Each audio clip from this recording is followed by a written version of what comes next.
Hi everyone, welcome into the Irish NFL show. Getting closer to the season, looking today at the AFC North Preview for the season. Obviously, always an interesting division and one where there hasn't really been a dull moment in the off-season. Michael McQuaid, Colin Cronin, Brian Leary, Mark Cockerell. Hi Mark, how are you? Michael, I'm delighted to be back. It's good to be with you boys. Good to have you on as well, man. Good to have you back as well. Well, I guess we'll get everyone's opinions, Colin and Brian's in a wee second, but let's just jump straight into it. What we're going to do, folks, today, if you're listening to this on podcast or watching on video format, we're going to talk about each of the four teams each, and then we're going to give our divisional picks at the end. You'll find if you're watching on YouTube especially, we have got chapters if you don't want to hear Colin, for example, talk about the Bengals, but I know you want to hear Colin talk about the Bengals. Let's talk about the Bengals, lads. First off, I'll tell you what, I'll intro it, and after Mark, I'll give my thoughts. Bengals, obviously, folks, were not victorious in the Super Bowl last year against the LA Rams. The last game of the season that we were all at, and it seems like a lifetime ago. But they've brought in Alex Kappa at the offensive line, trying to improve that as Eli Apple. Re-sign guys, Hayden Hurst, Jesse Bates. They've lost CJ Azuma, tight end. One thing, Colin, that they've really tried to do over the last few weeks and months is to try and give Joe Burrow that next level of protection, because their offensive line last year was, I don't want to say it was dog awful, but it wasn't great, was it? No, it wasn't. And ultimately, that's what cost them the Super Bowl. Look, there'll always forever be that sliding doors moment where Joe Burrow gets the time to get the pass away and Ramsey is on the ground. Jamar Chase catches it and the Bengals win in what probably would have been one of the more unlikely Super Bowl wins. But that did not happen. And we all know Aaron Donald got to Joe Burrow and that was it. So, yeah, they have certainly looked to make some adjustments, which, you know, is the right way to go about it. Like, I suppose it's the way the Chiefs went about it after we saw what the Bucs had done to them. But for the Chiefs, it was one game. For the Bengals, it was the course of a season. Joe Burrow was sacked 51 times during the regular season, 19 more in 4 playoff games. You would have to say that taking that sort of punishment, your franchise QB is not going to be around for a long time. Now, Burrow himself spoke in the offseason that, look, sacks are going to be part of his game. He's going to try to keep plays alive, especially on third downs. So he'll always probably take a few more sacks than maybe other QBs who throw the ball away, don't keep it alive, would prefer to live to fight another day, trust their punter, etc. But given the trio that they have, their receiving talent with Chase, Higgins, and Boyd, I can understand why Joe Burrow does what he does. I think he just needs to maybe refine it a little bit, but I don't think you want to, see him become too conservative either. Brian, I know you're a big Bengals fan, so what's your thoughts on the team going into this season? Colum's touched on it there. They've got all the weapons. We didn't even touch on Joe Mixon. They've a strong running game as well. But then you look at Chase last year, 1,500 yards. Tyler Boyd has 3,700 yards over the course of 4 seasons. Higgins last year with 1,100. They've got all the players there. So, the production was there last season. But during the show in LA, we spoke about the flaws, and 2 positions of need straight away for this season was the offensive line. And you have touched on it in terms of how proactive they were in free agency with the players they brought in, but not just any players, experienced players who have won Super Bowls and players who play for the Patriots, the Bucs, and Leo Collins from the Cowboys, who's been a standout player for the Cowboys throughout the years. And then cornerback, they brought in a cornerback in the second round because, again, we touched on Eli Apple. He hadn't had the best of careers. He's been around the league a lot, and we felt that could be a flaw come the Super Bowl, and ultimately that's what it was. I mean, Cup did the damage on him in the end. So, yeah, they've got the opportunity to go back again, but it's been 6 seasons since a team who's lost the Super Bowl has rebounded with a better season on offense. And that's my concern, that a lot of teams will have taken time out to figure out what this Bengals offense is all about. The last time the Bengals were on a football field, outside of the preseason, of course, Mark Cockerell was still part of this coverage. So, Mark, it's great to welcome you back. I said that, Mark, because the system we're recording on has got this noise effect, so I had to do it. Welcome in. We're really upgrading everything this year. We've got the whole thing going here. it's just I know we're going to give our thoughts at the end, Mark. It would be difficult for the Bengals to do what they done last season again, wouldn't it? Yeah, I mean, Michael, I love the fact you have that effect. You can use it for every joke I make for the season. But yeah, my retirement was slightly longer than Tom Brady's, but that's about all we can say. Certainly not as accomplished. There you go. That's perfect timing. Look, every bridesmaid has a moment. Leicester can win the Premier League. Tyrone can even win an All-Ireland, Michael, which I know is near and dear to your heart. But that does not mean, yeah, they've won a few, I'm teasing, but that does not mean the one great season in the NFL begets a dynasty or begets a new start for a franchise. Let's frankly face it, have been cursed in many respects. Burrow is a franchise quarterback. He is their hope for the future. Joe Mixon's a great running back. And yes, they have made steps to address that defective offensive line because, let's face it, last year they were abysmal. A playoff record 9 sacks in the Titans wildcard game they scraped by, for example. It wasn't even just the Super Bowl. It was so many times during the season. But can they make lightning strike twice is the key question. If, we'll get to our predictions. I think it's going to be challenging. I think they have talent. There is no doubt of that.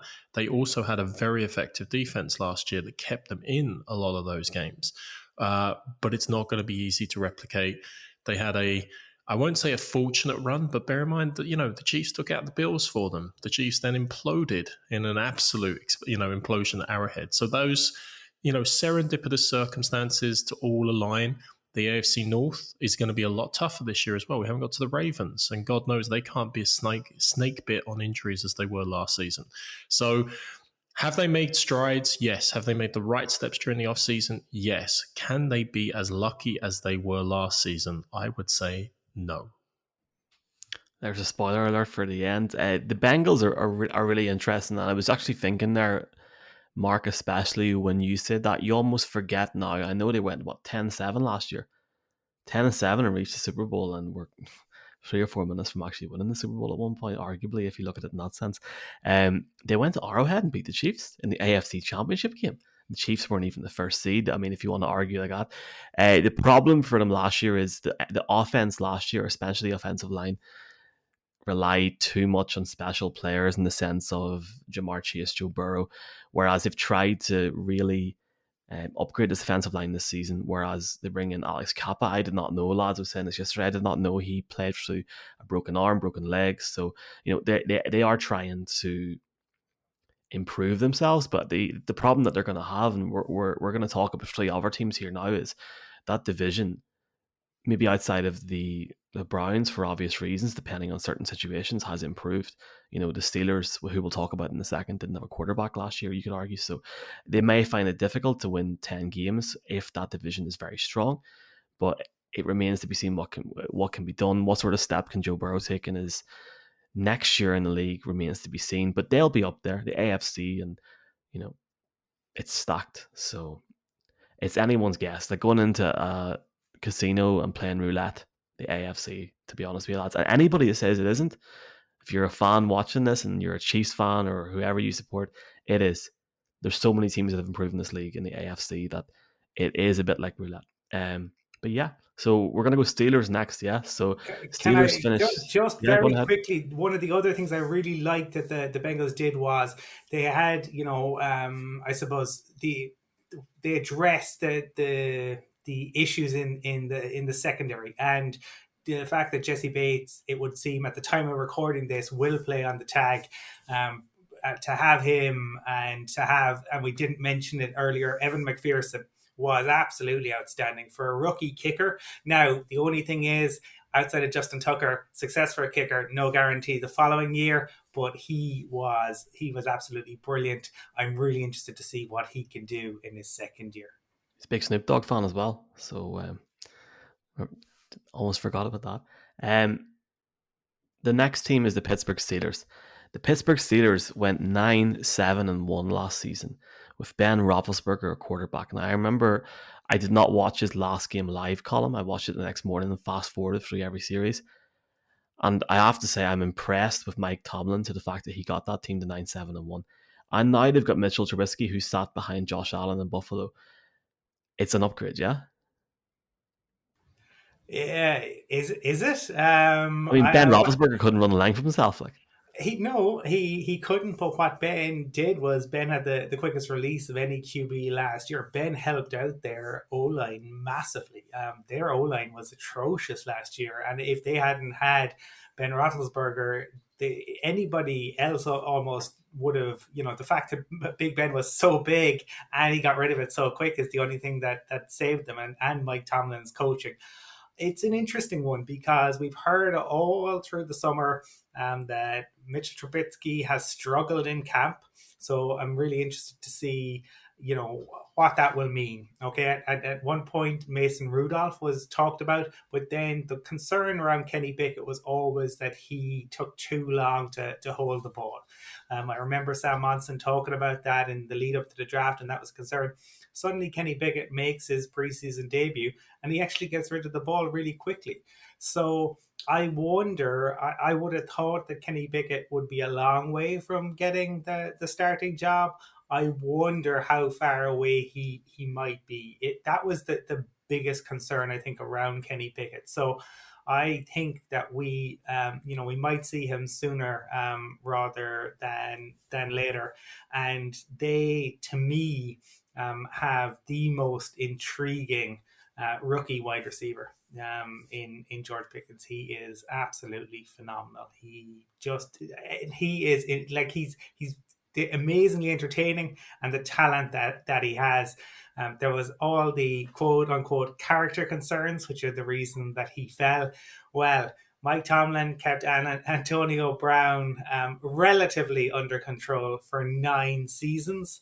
I think if he can do a similar job with Pickens, Pickens could very easily become their WR1 this season, and I think he's a really outstanding talent. Juju is in Kansas City now, Brian, and last year as well, the Steelers had the worst rushing defense in the league. Are they going to go better than 9-7-1 this year? I don't believe so.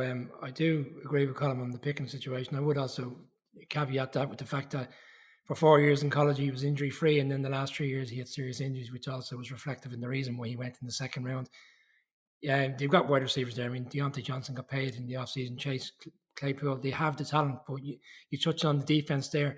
They bottomed out last year. They ended up dead last in terms of rushing against the rush, and they haven't really done a lot in terms of upgrading on the defense. I think I suppose the approach is that a lot of players were injured last year, and it was one of those seasons, and they can rebound this year. But I have my concerns, and it does really reflect on the quarterback situation. I mean, Mitch Trubisky, we spoke about him in March during their free agency period where we were covering the free agency leading up to the draft, and we spoke about the fact that the ceiling for him was so high in terms of he was deemed to be the best quarterback coming out in free agency, but yet he only took 6 snaps last year. So what happened in the course of 6 or 7 months sitting behind Josh Allen, and all of a sudden he's a world beater again. Najee Harris last year, 1,200 yards. To me, if he plays well this season and he takes the pressure off whoever starts, inevitably probably will be Mitch Trubisky. But they need an effective running game. He was really effective in his first year. They need a second year from him to be really effective, which will take the pressure off whoever's playing quarterback at any stage of the season. Kenny Pickett is a young spring chicken market, but like yourself, a bit like Arsenal, isn't it? They just bring in the young lads and hope something happens. Eventually they do strike lucky, I guess. Yeah, absolutely. And I mean, you got to move on from the old lineage of, teams like Man United losing 4-0 to other teams. But anyway, the reality is Kenny Pickett is potentially the future in Pittsburgh. But Colin alluded to the biggest knock on him coming out of college. His name sounds like he's a country music singer. And frankly, most of the time in college, it was like he was writing a country music song by the time he released the bloody ball. So there's this evolution that he needs to see, and we need to see for him to get up to NFL speed. And certainly one preseason game is a good indication. But if the Steelers are relying upon Mitch Trubisky to start for this season or most of this season while Kenny Pickett develops, their season is doomed. He's proven in Chicago, he's proven in other stops, he is not at the quality of an NFL quarterback. And let's face it as well, I'm not as sold on those Steelers wide receivers. I mean, we talk about Deontay Johnson and Chase Claypool, and they flashed, but look how much they let down Roethlisberger last year. And let's not demean Roethlisberger. He is a 2-time Super Bowl winning quarterback. He is a Hall of Famer and everything. And yes, he didn't have his mobility in his later years, but at the same token, he deserves a lot of credit and respect. But those wide receivers couldn't be relied upon. They couldn't be relied upon in so many games. And they relied on Najee Harris, even when his yards per carry were very poor, because that's all they had. And they had to do it because the line couldn't hold up. And the line still hasn't materially improved. So you can look at the Steelers and you can look at the great players like TJ Watt on defense, and the defense you alluded to, Michael, didn't hold up in the rushing game, but was very strong in pass defense. But it still isn't the sum of all its parts. It's a transition year. Mike Tomlin will be doing the coaching job of his career if he can keep this team above 500 like he has for every other season he's coached the Steelers. But this could be his greatest challenge yet. Obviously, a lot of Steelers fans on the island of Ireland, so I'm sure they'll love that comment, Mark. Mike Tomlin's done wonders with that team again to take 9-7-1 last season, and frankly, with Ben Roethlisberger and the way that they were last year, it's some achievement, lads. I guess you could argue that last year in the AFC North, the Ravens had a lot of injuries, and there were different situations in the division, so they may have got maybe a win or two that maybe they wouldn't have gotten different situations. I mean, TJ Watt last year, lads, had 23 sacks and 67 total pressures. If you have the combination between him and if Miles Jack can get back to the top form that he can be in. And what Colin said with George Pickens, I watched the game against Seattle in week 1 of preseason, and he's already like a meme machine. So I'm looking forward to it. I don't think Kenny Pickett will start a quarterback at any point during the season. I don't get the whispers coming out of Pittsburgh and like sort of a bit like Trey Lance in San Francisco, which we'll talk about in our NFC West preview, saying that Kenny Pickett might start next season. I mean, that remains to be seen. From what I've heard, I mean, I know people have said about Mitchell Trubisky struggling in camp or whatever, but he seems to have a lot more confidence. He sat behind, well, in my opinion, the best offense in football now in Buffalo. The best team in football, people can argue at the minute. So I think he needs to be given a chance. He needs to be given a season. And I wouldn't count the experience he had in Chicago, because Chicago is a complete cesspool. So that remains to be seen. Michael, I'm going to give you the over-under. Kenny Pickett, my personal over-under, week 10. And I say he starts week 10 on the nose. I think Trubisky has a good season. Week 8. Kenny Pickett. Said it in June during our live recording. I'm sticking with it. Colin, what do you think? For something completely different, because I already talked about Kenny Pickett, the Steelers have currently set a record. They have been sack leaders in the NFL for 5 straight seasons. That is one thing they really pride themselves on. And if they are to, keep Mike Tomlin's record of never having a losing season, that is going to play another fundamental part. We'll get into it a little bit later, but I think, forget about going 500. If they get double-digit wins, erect the statue. The Rooneys need to erect the statue right now. He's already a Hall of Fame coach, right? But if he can get double-digit wins with this roster, they need to forget they changed the name of the stadium this summer. They need to build a statue and rename the stadium if he gets double-digit wins. Okay. The next team we're going to look at, I can't wait to hear what our thoughts are going to be on who's going to win this division, lads. Cleveland Browns finished 8-9 last season, picked up Deshaun Watson in a huge trade. Obviously, a lot of things have went on there that I'm not going to talk about. I'm not even going to give them the light of the day to talk about it personally. At the time of recording, we don't know what the suspension may or may be, but it looks as if Jacoby Brissett is going to start week 1. So I'm going to take mine later on whenever I talk about the Browns on that. Colin, it's an interesting season for the Browns because they've put a lot of capital, both financially and metaphorically, on their quarterback that they've picked up in a trade, and it's not going to happen for them now. Other guys like Amari Cooper, David Njoku need to really step forward with Jacoby Brissett, but it's not all doom and gloom because Brissett has experience in this league. He has experience, and none of it's particularly good. For the Browns, I think this has been a disastrous offseason. It really has. The guy that you go and trade for, who you guarantee 230 million to, annoying, a host of other teams in the league who therefore aren't going to give you any favors probably over the next decade, because you absolutely reset the QB market. And that guy is, at the time of recording, we don't know, but all the rumors are he's not going to see the field this year.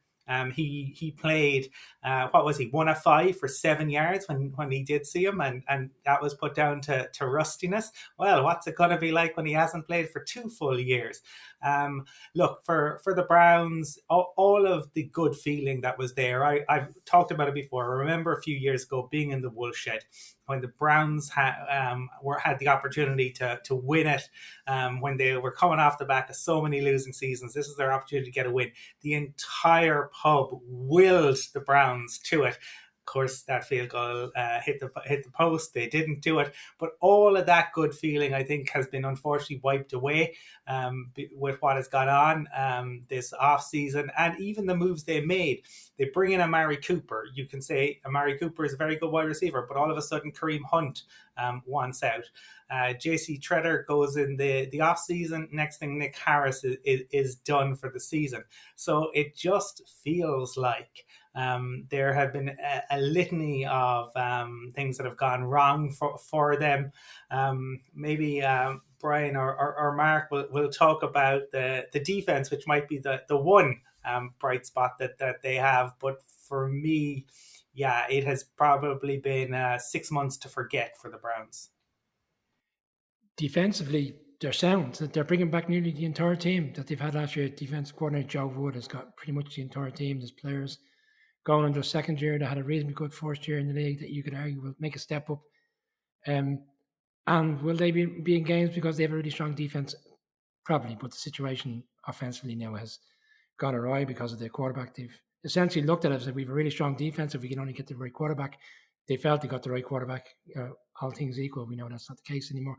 There is some bright spots, there's great reports coming about Donovan Peoples-Jones in the camp, and albeit it's not real game action, we saw kind of, like Mark alluded to with the Steelers, there's only flashes in terms of how good he can be. He's consistently. Nick Chubb, if he comes back and has a good season, he's not carrying injuries, but it's a bit of a mess. I mean, Kareem Hunt wants to leave, which I find very ironic, bearing in mind the difficult background he had in his time in Kansas City, and he gets to trade to Cleveland when no other team really wanted to take him on. Now he seems to want to move on. For the Browns, I think it's just get the head down and try your utmost to win as many games as possibly can with the quarterback they have. But I think everybody, including Browns fans that you talked to, knew that if the situation wasn't corrected with Watson in terms of being allowed to play beyond the band, that realistically, how many games can they win with a quarterback that's serviceable at best? He's won a couple of games in his time at Miami and even with the Patriots, and you think potentially he could go on a run, but consistently throughout the course of the season, he's just not good enough to be the long-term quarterback for any team. Jacoby Brissett, career backup. He was backup with the Colts. They gave him a shot at the starting job. He was backup with the Dolphins and obviously started a few games there. But is he good enough to start in the league? Of course, he believes he is, and he should believe he is. He should have that self-confidence. But past experience would suggest he isn't. So if he is the starting quarterback for the Chiefs, for the Browns, for 6 games or 10 games or 12 games, wherever we end up, do we have confidence that he can bring them above 500? And the reality is no. And that's the reality for the Browns season this year. I mean, we were just talking, and I think it takes 2 miracles to beatify a saint. So Mike Tomlin might create 1 miracle this year. And obviously, every time we start talking about the Browns, you start talking about the other spectrum of heaven and hell. I can't cast them into the fiery pits of hell for bringing in a controversial quarterback, because let's remember, there were 6 to 8 teams looking to bring in that quarterback. It was a frenzy in free agency to bring in that quarterback. And that was all with those teams having the knowledge of potential bans, behaviors, etc., ongoing in the background. Does that, however, make me want to, as a fan of the NFL, as a fan of good moral conduct, want the Cleveland Browns to succeed this year? No. Do I think they'll succeed this year? No. Myles Garrett might win Defensive Player of the Year. Let's be honest about that. And that is a viable concept. But outside of that, and outside of a talented defense, I don't see it happening on offense. JC Treller letting him go, and the impact on that line is going to be more magnified, and they just don't have the weapons. The heartbreaking thing for the Cleveland fans is they've literally went and got a defense that can get after the quarterback in certain situations, even with limited amounts of defenders. And they've got that defense. They've got some unbelievable players like Denzel Ward, John Johnson, Greg Newsome. But the thing is, there's many different things to talk about here without talking about the elephant in the room. Jacoby Brissett was in, quite frankly, a complete show in Indianapolis when Andrew Luck went down. I'm not saying he's a good quarterback. I'm just saying, if he hands the ball off to Nick Chubb, they play Carolina week 1, they play the Jets week 2, they play the Pittsburgh Staders week 3, and the Falcons week 4. And then they play, sorry Mark, but they play the Patriots week 6, and they've got a bye week 9. Who knows how they're going to come out? The defense is good enough.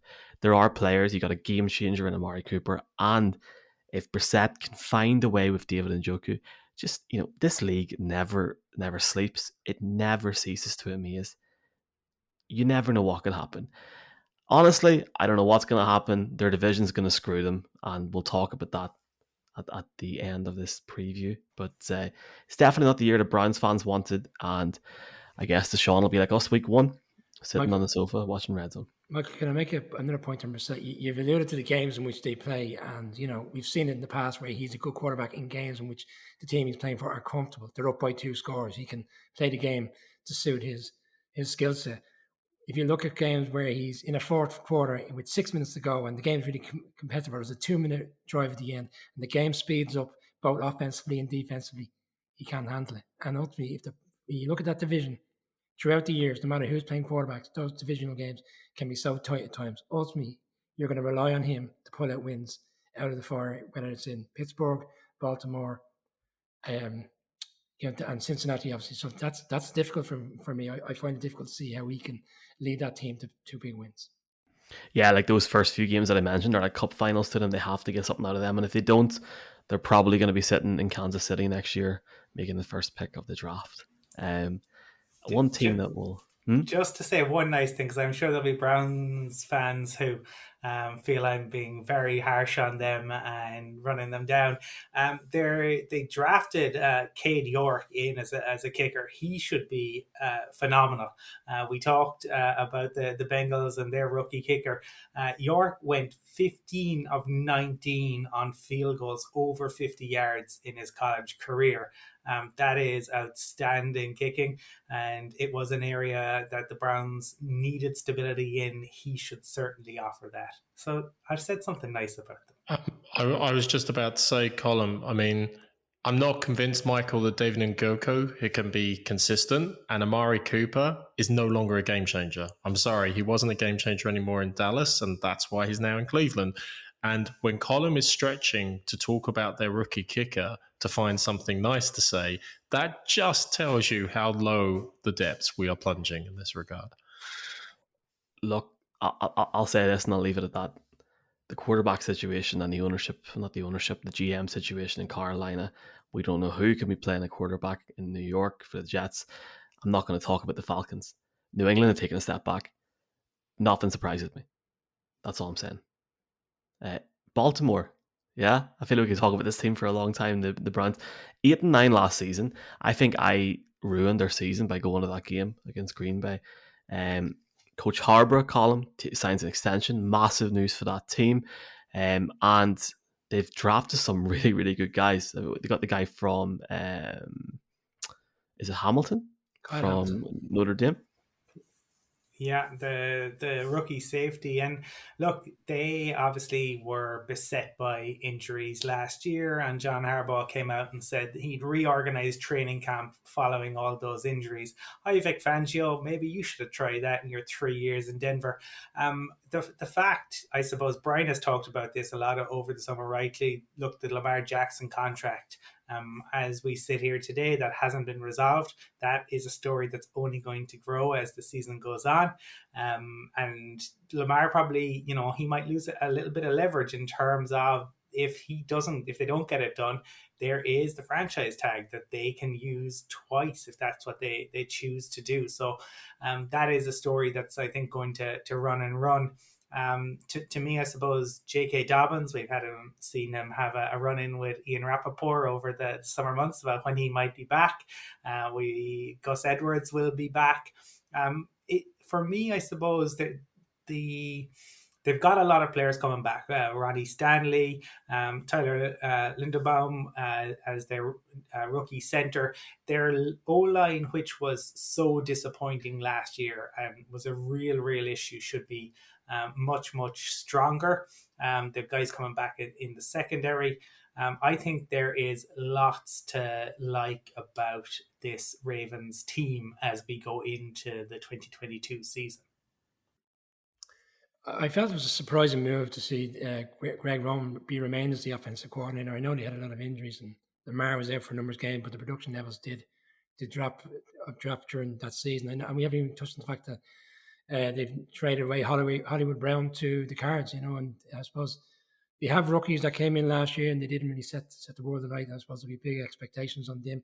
Defensively, you touched on Kyle Hamilton, safety. You can also complement that with the signing of Marcus Williams, who's come over from the Saints, another strong safety. And they were crippled last year, and Wink Martindale ultimately lost his job because of it, which I thought was a bit harsh, bearing in mind the years of service. Mike McDonald's the new defensive coordinator. The pressure's on him. But, all things considered, the Ravens, for me, are the favourites for this division. If they get things right to get all the players back.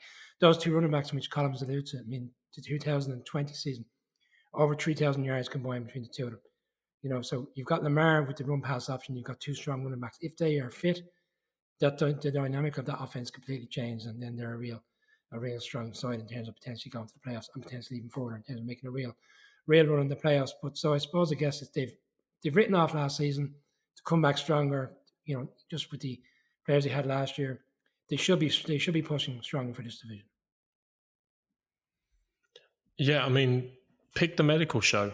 ER, St. Elsewhere, Chicago Hope, good old casualty. The Ravens were a hospital ward last year. There's no other way of saying it. They lost their entire backfield in the preseason. When you lose your third string running back before the season's even kicked off, you got problems. They lost I lost count of how many people they lost in the secondary towards the end of the season. They were without their starting quarterback for several games. We rightly laud the job that Mike Tomlin did, but what about the job that John Harbaugh did in terms of keeping that Ravens team in contention and in the playoff hunt for spirit? Of course, they had the late season swoon. Of course, they went on a losing streak just when they could have and probably should have still secured a playoff spot. But to even be in that position is a credit to him, the coaches, and the depth of the squad that they had. Much will still turn on Lamar Jackson. They need better performance out of their offensive line, which Colin rightly alludes to was underwhelming after a couple of years of sheer and utter dominance. But in that regard, Tyler Linderbaum, who they drafted in the first round at 25th, I think he's going to outshine most of the offensive linemen actually picked above him. He is a star in the making. And that's the type of development and improvement that they need. Of course, there's right questions about their wide receiver core, but offensively, if their running game is running and their running game is going, they've still got Mark Andrews. At the end of the day, that's the core for the Baltimore Ravens. Run, and pass when they least expect it. And defensively, they made strides. I'm with Brian on this. The opportunity, we always used to say it was the NFC South. Everybody went from worst to first. But talk about a great opportunity in this division. Baltimore, where they were starting, they were worse last year. They've got a good chance at bringing it back to being first this year. We spoke about, I suppose, the drop-off in the offense last year. Lamar Jackson was 23rd in quarterback rating last year. He had his most interceptions in the season ever at 13. And as Colin was alluded to, the offensive line had some serious injuries last year. Another player they brought in, Morgan Moses, who's been consistently a good player throughout the course of his career. He was in Washington. They brought him over. So they seem to have, like a lot of teams, we touched on what the Bengals done within the division. A lot of teams have kind of gone back to the days of let's securing the quarterback first in terms of keeping the quarterback upright, as opposed to going out and signing wide receivers and tight ends and ultimately having all the players around. But if you can't get an offensive line to work consistently, we saw what the Chiefs did, Steelers did. spoke with so many teams. It seems to be a common theme in the league now. Get the offensive line right, and the team will flourish. Going to what you said about Lamar there, in terms of it being his worst season, having Wink out as the DC, I'm surprised Greg Roman said as the OC, because he needs to find a way to develop or enhance Lamar Jackson's game. Lamar Jackson's a top class quarterback in the NFL. I feel in 4 or 5 years' time he could be top 2 quarterback the way he's going. But the thing is, it's like what motivates all of us to get out of bed in the morning. And that's cold hard cash. And that's the reason why Lamar Jackson will be playing lights out this year. As of the time of recording, if you're listening or watching this, he has not signed his new deal yet. The expectation is that he will. He has publicly stated that he wants to have that by week 1. I'm going with the expectation, and I'm sure Lamar will prove me wrong, and the Ravens will know that that will not happen. Maybe it might take a few more weeks, but he'll get paid. And if he's not paid by week 1, he'll be playing like he wants to get paid. And that's one element. We've also been through this whole conversation and not talked about Mark Andrews. I mean, for me, he's as good as George Kittle or Travis Kelce. If you mention the Mark, I'm sorry, mate. Apologies. I think he's unreal. He's an absolute beast. And I love the pick with Tyler Linderbaum. So, well, you put Marcus Williams and Kyle Hamilton together as well. Jesus, lads. I mean, I don't really want to give away my first pick here or of this AFC North, but, it's going to be hard for anyone to beat for anyone to stop the Ravens. Right, let's get our AFC North picks. Colin, who've you got? I think it's intriguing in terms of the top 2 for me, and I think ultimately, though, I'm going to say, and I have no doubt that we're all going to differ on this, but I think the Bengals are going to do it again. I like what they have done. I like Joe Burrow. I think they've put the right sort of pieces in place. And so I think that they are going to be crowned champions. I think the Ravens are going to be infinitely better than they were last year. I think the fact that they had their second losing season under Harbaugh will motivate him and the team, and they will have a point to prove. They're going to finish second. They too are going to go to the playoffs. I think that the Steelers might not be erecting the statue, but Mike Tomlin is going to remain above 500 because that's just what he does. And unfortunately for the Browns, they will be picking up the wooden spoon in this particular division. The wooden spoon. Brian, who you got? Well, I'll agree. I'll go bottom and work my way up. So I agree with Colin in terms of, unfortunately for the Browns, because of the current situation and the inevitability that the quarterback will be gone for the year, I think they'll finish last. I think Tomlin will do a sterling job as he always does, but unfortunately, they don't have the players. I believe the Bengals will finish second. The Bengals remind me of the 1985 Super Bowl. Super Bowl 19, I was watching a few shows over the past few weeks. Everybody's saying, are the Bengals going to be the number 1 offense in the AFC? And then I thought back to Super Bowl 19, and it was the 49ers against the Dolphins. 2 quarterbacks that threw for over 300 yards. And that offseason, Coca-Cola did an advert. Do you recall who was in the advert? I don't. Joe Montana and Dan Marino. And the tagline was from Dan Marino, next time is my time. Well, that time never came about again. And it won't be coming about again for Joe Burrow anytime soon. I don't believe we'll see the Bengals in the Super Bowl until at least after I retire at 50. So I don't have them going back to the playoffs this year. I think one team is coming out of this division, and it's the Ravens. Just before you retire, so are we going to have this agreement now so the Bengals do get to the Super Bowl before you retire? You're out. You're off the show. Is that the agreement, or what's the plan? No. Can't have that, Mike. I'll have egg on my face and tip the Bengals, and Who Day UK will be coming after me. And don't forget now, I made a couple of good friends, during what about that your time. man in the hotel? Lost his name now. I still keep in contact with the 2 guys that sat beside us, who were beside us at the game.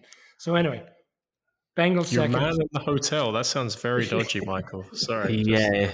Big shout out to him. Kenny. Kenny. Kenny, yeah. No, I was thinking back to the 2 guys in which me and Colin spent the afternoon with at the Super Bowl, who we still keep in contact with. But look, unfortunately for them and for the Bengals fans who will be chasing me now for my blood, I did send a couple of programs to them because I knew this was coming at some stage. The Bengals will not be making the playoffs this year. They'll finish second. They'll have a good season, but other teams in the AFC who have done a lot more this offseason will be making the playoffs, as opposed to the Bengals. I have the Ravens as a real strong team to make a real push towards the Super Bowl. So, Michael, I just want to say I have hope for the Bengals fans, because Brian says that they won't make the Super Bowl until after he retires at 50. So that's only 2 more seasons they've got to wait. So that's good news for them. The bottom 2, I'm entirely in agreement with the lads. Browns at the bottom, Steelers, slightly above the bottom in that regard. The top 2 is the difficult piece. And last year, we were actually all in consensus on the Ravens, and then obviously their season got derailed, and the Bengals were the wonderful Cinderella story. And I can see Colum's argument 100% that the Bengals can keep that momentum going, and Burrow and Chase and Boyd, and the dynamism can still work. But feel like I'm fading towards Brian's point of view in terms of the Ravens turning it around from worst to first. I do credit John Harbaugh far and above Zach Taylor in terms of a credit as a head coach and the consistency he has displayed over many years in the league. So I'll pip the Ravens to edge the Bengals, but not exclude the Bengals from sneaking in as a wild card like Brian is. Yeah, I mean, that's probably a discussion for the last AFC show. I mean, the whole talk about wildcard here and over 500. Look, I'll round this up, gents. Browns, rock bottom. Not sure if it's over under 3.5 wins. Steelers, third. I think this is the year where they don't go over 500. I think this is the year where they struggle. And that could be for a number of reasons. The Bengals are going to finish second. I'm not saying they're going to miss the playoffs, but they're in a conference where, and we'll talk about the AFC West. All 4 teams could be strong there at the end, and it could be difficult for them. So we'll see what happens there. I do think they'll take a step down this season. I'm not going to go out and say, I checked my gov.uk account in the North last week, and I don't retire Brian until 2059. So I'm not going to go out here and say that. We can log in and it tells us the exact date. So I've got it down. It's like the 31st of July 2059. So the day that happens, we'll have a big live special. The Ravens are going to win the AFC North, and I personally think the Ravens will win it comfortably. No comment. I am the lone dissenting voice. That it will be very interesting come the end of the season to see. I think it'll be a tight race, but I'm going to go obviously with Burrow's boys to do the business. And I just want to make one caveat that these predictions are as of at the time of recording. By the time this actually shows, half the Ravens team could be injured. So that's a small caveat I just want to slide in there.